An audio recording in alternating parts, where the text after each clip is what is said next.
Muy buenas tardes, doctora Natalia, doctor Burgos, compañeros del componente flexible.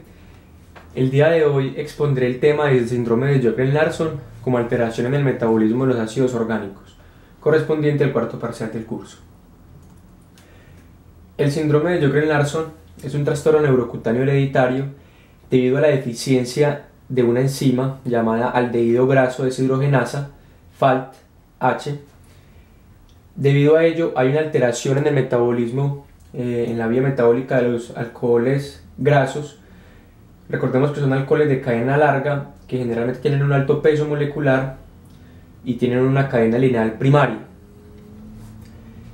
Esta deficiencia se debe a la mutación en el gen que lleva el mismo nombre de la enzima, o también el conocido ALDH3A2. Fue descrito en 1957 por el Dr. Sjögren y el Dr. Larsson en una serie de 28 pacientes en Suecia, donde describieron una triada clínica caracterizada por ictiosis, diplejía o cuadriplejía espástica y retardo mental. Posteriormente, 31 años después, el Dr. William Riso, en 1988, determina la deficiencia enzimática que lleva a esta enfermedad, y en 1996 el Dr. Laurenzi determina el defecto genético, por lo cual no hay actividad enzimática. Es una fotografía del Dr. Sjögren. La fotografía del Dr. Larsson no la pude encontrar.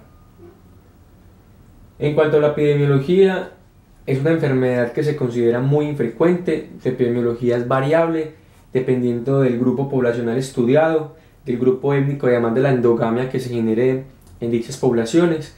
Se acepta globalmente que es menor de 0.4 por 100.000 habitantes. Debido a que fue descubierta en Suecia y a un efecto fundador por esta misma causa, su prevalencia allí se considera mucho mayor.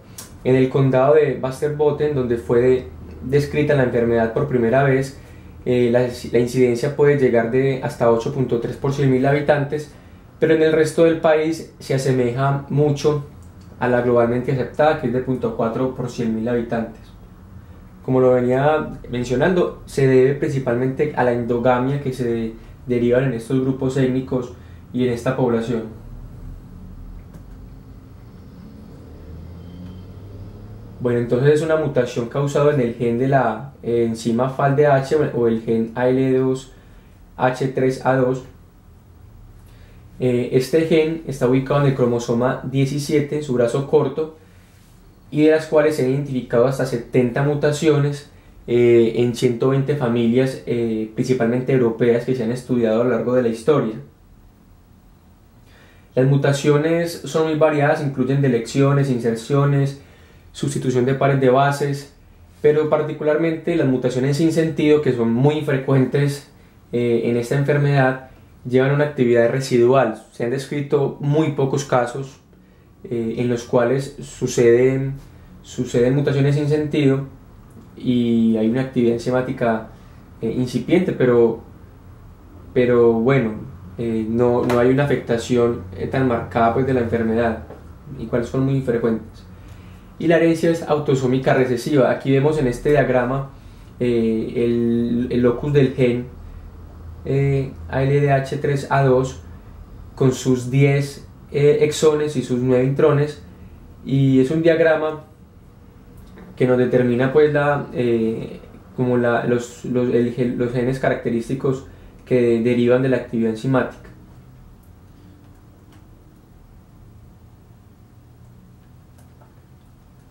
La fisiopatología, bueno, recordemos esta vía metabólica de los alcoholes grasos. Es un grupo, las aldehídos deshidrogenasas, las enzimas que participan en este ciclo, son un grupo de enzimas que catalizan la oxidación de aldehídos, los componentes correspondientes que son los ácidos carboxilos. En la deficiencia de la enzima aldehído graso deshidrogenasa, que hace parte del complejo enzimático FAO, se interrumpe el paso de los aldehídos grasos a ácidos grasos. Posteriormente también se ve afectado la concentración y el aumento de los alcoholes grasos, que son los que se van a acumular en los diferentes tejidos y van a causar las manifestaciones clínicas de la enfermedad. Entonces, el complejo FAO, que es el que observamos en la parte inferior del ciclo, es donde va a estar afectada la vía metabólica, y en primera instancia la enzima alcohol deshidrogenasa cataliza la oxidación de alcoholes grasos a aldehídos grasos, y posteriormente la enzima de aldehído graso deshidrogenasa cataliza la oxidación de aldehídos grasos a ácidos grasos. Pues bien, con esta mutación se genera un aumento de los alcoholes grasos y de otros metabolitos que se precipitan y se van a acumular en piel, causando la ictiosis. La ictiosis la genera debido a una acumulación en las capas más superficiales, en la epidermis, como resultado de una pérdida transepitelial de agua. Hay procesos de liquenificación, hay procesos de deshidratación celular que llevan a una descamación característica de la enfermedad. Además de esto, la deficiencia en la oxidación de estos de estos alcoholes grasos van a ser causantes de una toxicidad en el sistema nervioso. Aún el mecanismo por el cual causa dicho daño no es muy bien conocido. Sin embargo, la alteración en la oxidación lleva a una pérdida en la integridad estructural y funcional de las membranas de mielina en el sistema nervioso central, dando características neurológicas como la leucoencefalopatía, que se evidencia por resonancia magnética. Además de esto, también esta deficiencia en la oxidación genera una desmielinización en muchos tipos de regiones del sistema nervioso central.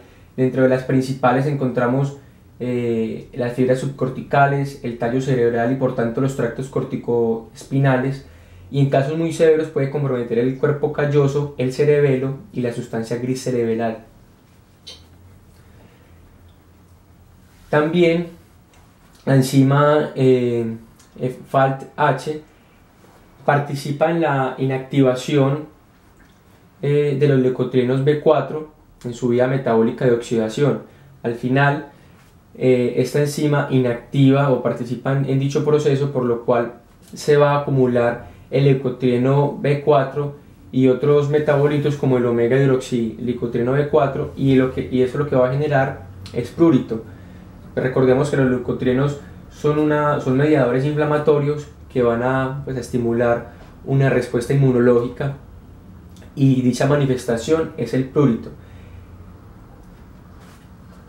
Con esta manifestación quiero hacer una salvedad, ya que el síndrome de Sjögren-Larsson se caracteriza por ser una enfermedad que se presenta con ictiosis muy generalizada, pero también se presenta con un prurito.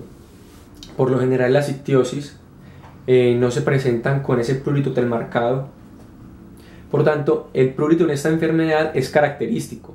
Un prurito con una ictiosis que se presente en las regiones de flexión y extensión podría orientar el diagnóstico de la enfermedad.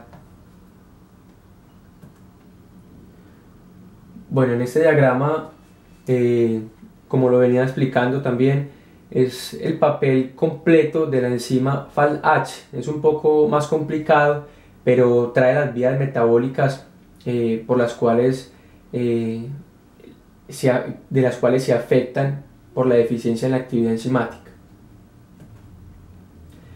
Las manifestaciones clínicas.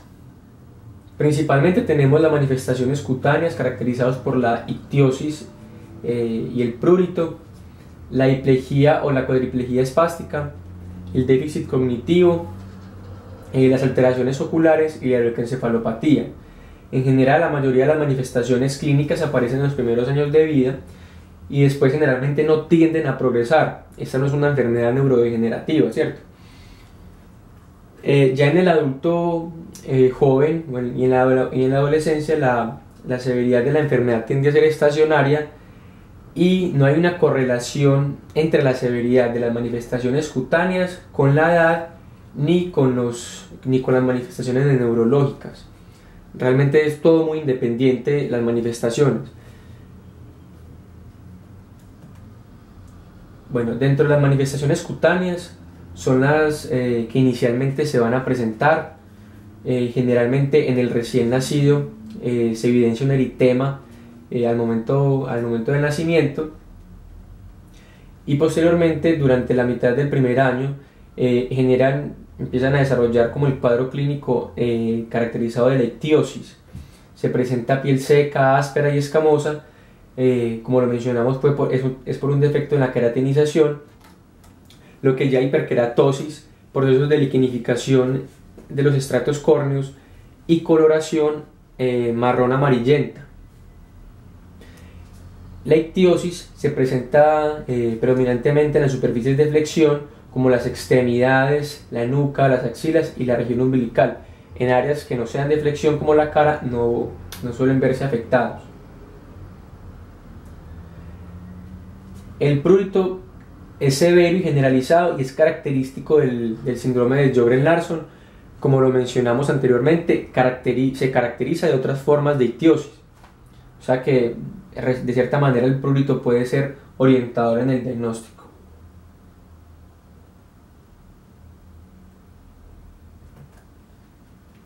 En esta gráfica, en esta figura, observamos las características cutáneas, una coloración amarillo-marrón en las regiones de flexión, y en general es así como se presenta la ictiosis en el paciente.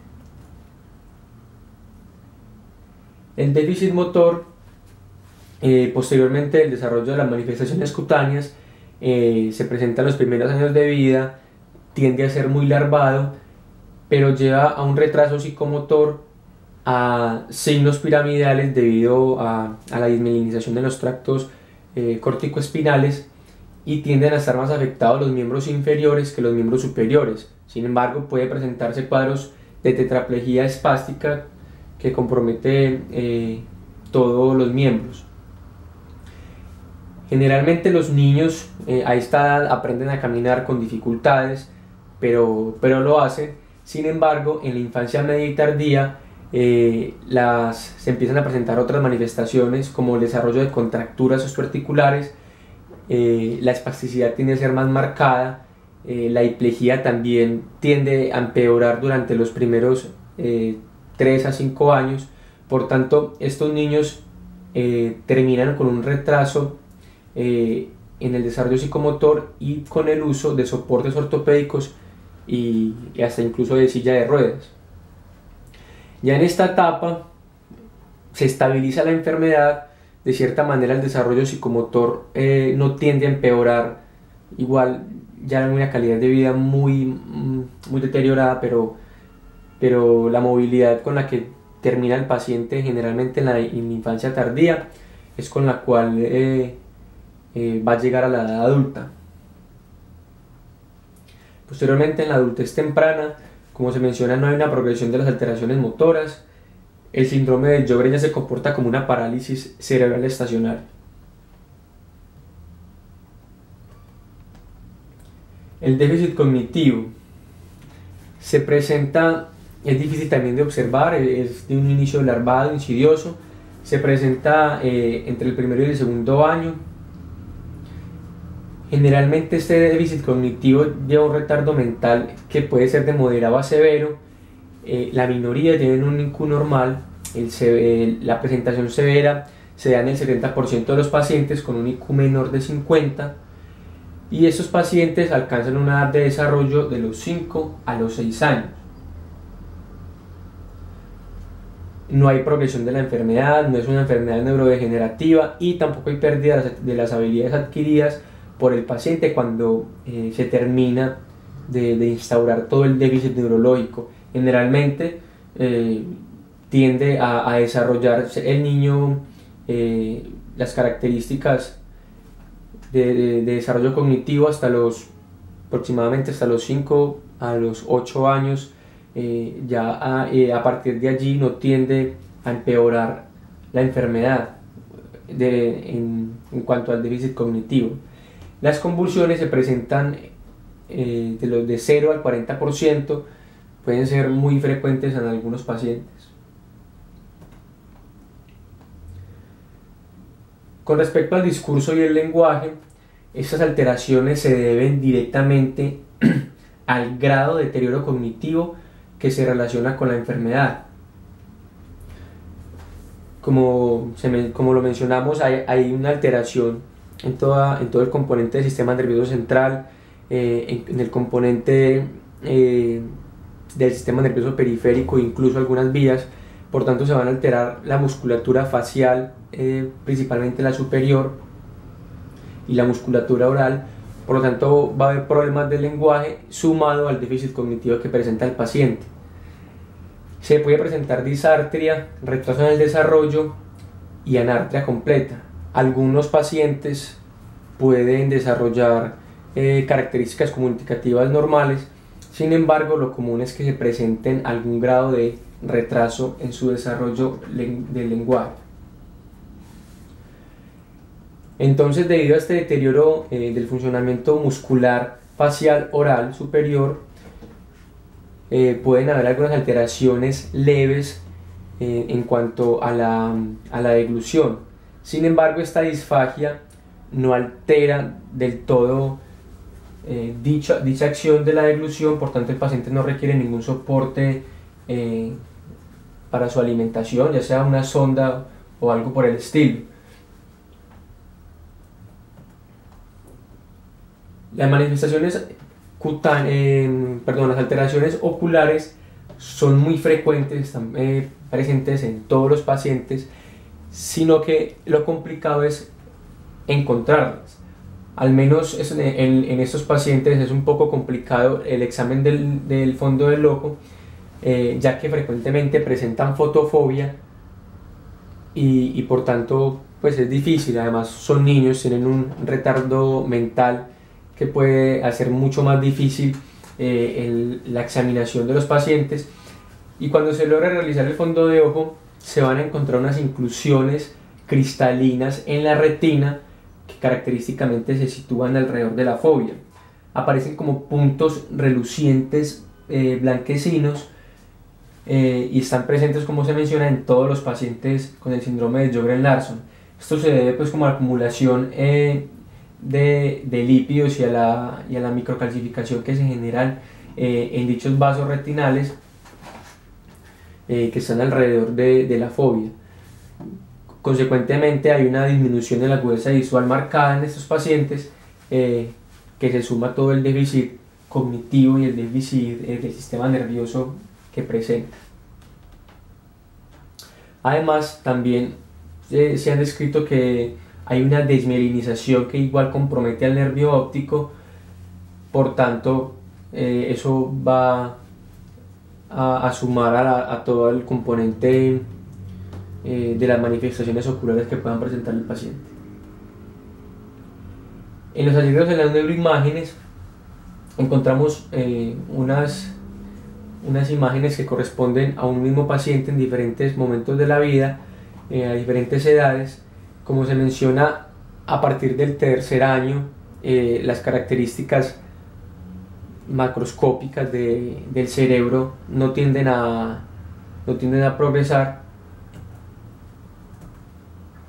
y en la resonancia magnética se evidencia una pérdida de la mielinización, principalmente la sustancia blanca periventricular, y también se describe que no hay correlación entre las anormalidades del sistema nervioso central en cuanto a su estructura macroscópica y la edad del paciente o la sintomatología que presenta.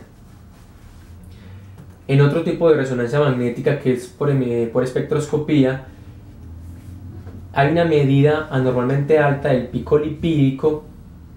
Esto es debido a la acumulación local de lípidos o de sustancias lipofílicas, principalmente alcoholes grasos de cadena larga.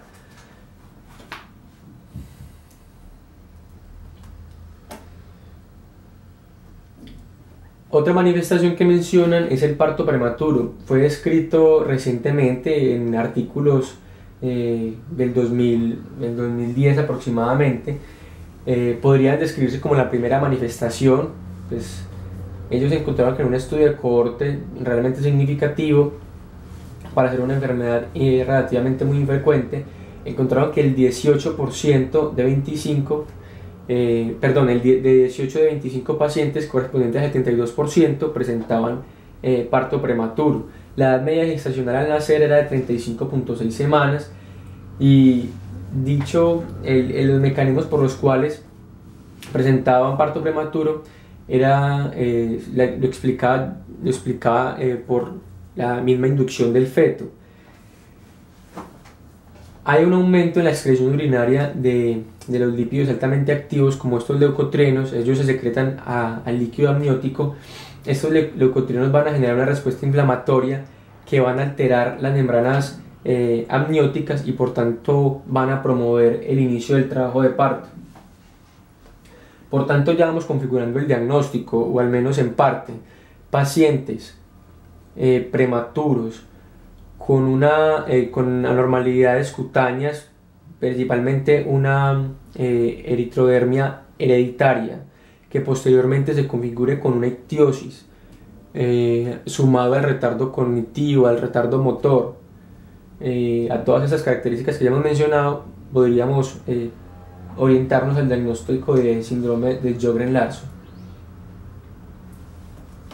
Otras manifestaciones que se han reportado en alguna literatura, pero que no se ha confirmado realmente, es la existencia de microcefalia, estatura baja, neuropatía periférica, hipoplasia del esmalte dental, diastema o hipertelorismo. En la anatomía patológica es clave identificar la alteración en las células de la glía y los procesos de desmielinización. Esta desmielinización, como lo mencioné anteriormente, va a estar predominantemente ubicada en la sustancia blanca cerebral y en los tractos piramidales, igual en otras fibras, dependiendo de si el compromiso es más severo. Además, también se describen algunas características microscópicas. Por ejemplo, se encuentran depósitos lipoides, principalmente en las regiones subpial, subependimal y en las capas gliales perivasculares. En otras también se puede encontrar como la sustancia blanca cerebral y el tallo cerebral.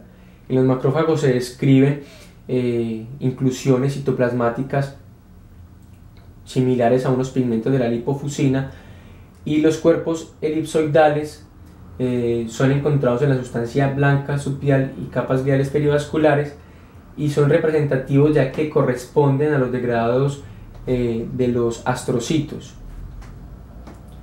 También se identifican los cuerpos esferoides que representan la lesión axonal. El diagnóstico. Ya he hablado un poco sobre el diagnóstico, o al menos cómo podríamos diagnosticar clínicamente la enfermedad. Relativamente es difícil, el diagnóstico es de exclusión, y es difícil por la infrecuencia y por la variabilidad de presentación en la enfermedad. La afectación, la severidad de las manifestaciones tanto cutáneas, motoras y cognitivas puede ser muy cambiante y no puede ser tan manifiesta. Entonces, como lo mencioné anteriormente, la prematuridad y la piel eritrodérmica podría dar una orientación inicialmente a cuál podría ser el diagnóstico. Importante conocer la enfermedad. Si no conocemos el síndrome de Sjögren-Larsson, nunca lo podamos poder diagnosticar. Por tanto, es importante también tener presente que el diagnóstico de las enfermedades que corresponden a trastornos hereditarios metabólicos son poco frecuentes, y por tanto algunas se les llaman incluso enfermedades huérfanas, pero su conocimiento también nos lleva a unos buenos diagnósticos, y es importante porque entre más temprano se diagnostique, más podríamos ayudar a este paciente para que no progrese a un deterioro tan marcado. ¿Cómo se confirma el diagnóstico? Se confirma pues caracterizando la deficiencia en la actividad de la enzima FALT-H. Esto se lleva mediante cultivos de fibroblastos, principalmente se lleva a cabo en estos tipos de cultivos de fibroblastos y no en de leucocitos porque son mucho más dispendiosos. Para estos cultivos se utilizan sustratos alcohólicos, grasos, y en ellos se identifica una pérdida en la actividad enzimática mayor del 15%. En sangre y orina también se pueden identificar las concentraciones de alcoholes grasos de cadena larga y metabolitos del licotino B4. Sin embargo, estos estudios se llevan a cabo más con fines investigativos, son muy difíciles de hacer y usualmente no se realizan en la población en general. También se puede llevar a cabo un diagnóstico genético que confirme por un análisis la mutación del gen que codifica la enzima FALT-H. Característicamente se han identificado dos mutaciones que corresponden a más del 95% de ellas. Entonces, bueno, puede haber un espectro hasta de 70 mutaciones, pero dos corresponden a la mayoría, por tanto podría ser también un método diagnóstico al menos importante para el estudio poblacional. Igual es con fines investigativos, pero esto permite caracterizar varios tipos de población dependiendo de la mutación que presente. También se describe el diagnóstico perinatal, que se lleva a cabo mediante amniocentesis o muestreo de vellosidades coriónicas. De igual manera, la muestra que se toma se cultiva en los cultivos de fibroblastos. Se demuestra la deficiencia en la actividad enzimática y generalmente los estudios se realizan a partir de las 23 semanas de gestación. Tampoco son rutinarios, igualmente son con fines investigativos en poblaciones que presenten alto riesgo o que tengan familiares afectados con dicha enfermedad, para hacer un diagnóstico mucho más temprano. Usualmente no se realizan ese tipo de exámenes. Diagnósticos diferenciales. Principalmente se debe hacer el diagnóstico con los tipos de ictiosis primarias. Como lo mencioné anteriormente, esas ictiosis se caracterizan por tener una piel seca, una piel con una alteración en la queratinización. Esta piel puede ser descamativa, bueno, un cuadro clínico de ictiosis. Sin embargo, no hay prurito generalizado como sí lo presenta el síndrome de Sjögren-Larsson. También se hace diagnóstico diferencial con los trastornos neurocutáneos, sin embargo son extremadamente infrecuentes. Simplemente es importante mencionarlos, al menos para tenerlos en cuenta como sustento bibliográfico. Un diagnóstico diferencial conceptual, lo mencionan en un artículo que es importante caracterizar o diferenciar el síndrome de Sjögren-Larsson al síndrome de Sjögren. En medicina algunos nombres, algunas enfermedades se parecen, solo pueden cambiar en una palabra, en dos palabras, de cierta manera, porque hay un amplio abanico de enfermedades y más de tipo metabólico y que tienen epónimos. Puede ser un poco complicado diferenciar algunos tipos de enfermedad y el médico puede llegar a confundirse. Recordemos que el síndrome de Sjögren es una enfermedad autoinmunitaria crónica muy frecuente, generalmente subdiagnosticada, y se debe a la alteración en las glándulas exocrinas y en ocasiones también hay presentación extraglandular. Las manifestaciones de dicha enfermedad autoinmune es la sequedad de mucosas, principalmente oral y ocular, generando una xeroftalmia que puede llevar al compromiso córneo marcado con keratocono y una xerostomía. El tratamiento y manejo del síndrome de Sjögren-Larsson es una enfermedad que no tiene cura. El tratamiento va encaminado realmente a controlar las manifestaciones clínicas de la enfermedad, a controlar la ictiosis, a controlar el prurito, a controlar la espasticidad, las contracturas, las convulsiones, las alteraciones motoras. Esto se lleva a cabo mediante estos tipos de intervenciones, ya sea la terapia conductual, con dermatología, ortopedia, rehabilitación y terapia física, neurología. Importante también educar al paciente, a la familia, modificar su entorno para que su deterioro en la calidad de vida no sea tan marcado. También se han descrito algunos procedimientos quirúrgicos para al menos mejorar la espasticidad de las contracturas. Igual eso es dependiente de los pacientes que tengan relativamente un buen pronóstico en la movilidad podrían optarse por dichos procedimientos quirúrgicos. También se describen algunos medicamentos como el Xileuton, 600 miligramos. Este medicamento en Colombia no se encuentra, pero se ha utilizado y tiene muy buenos resultados, ya que mejora el prurito. Este medicamento inhibe la síntesis del leucotrieno B4, por tanto, al menos desde la parte sintomática, mejora mucho las manifestaciones clínicas de la enfermedad. Hay otras terapias que están en investigación, la terapia génica, que mediante la liberación de un vector viral recombinante que contiene ADN humano funcional, genera una actividad enzimática al menos normal. Se ha llevado a cabo en algunos pacientes, sin embargo todavía no está muy instaurado y todavía está en proceso de investigación.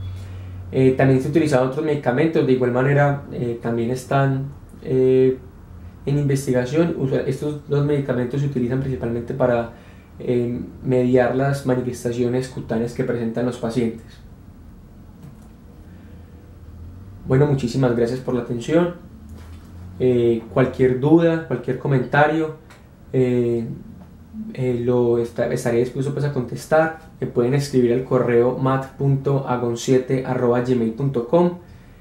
Les agradezco mucho la atención prestada, no solamente en este seminario sino en los anteriores.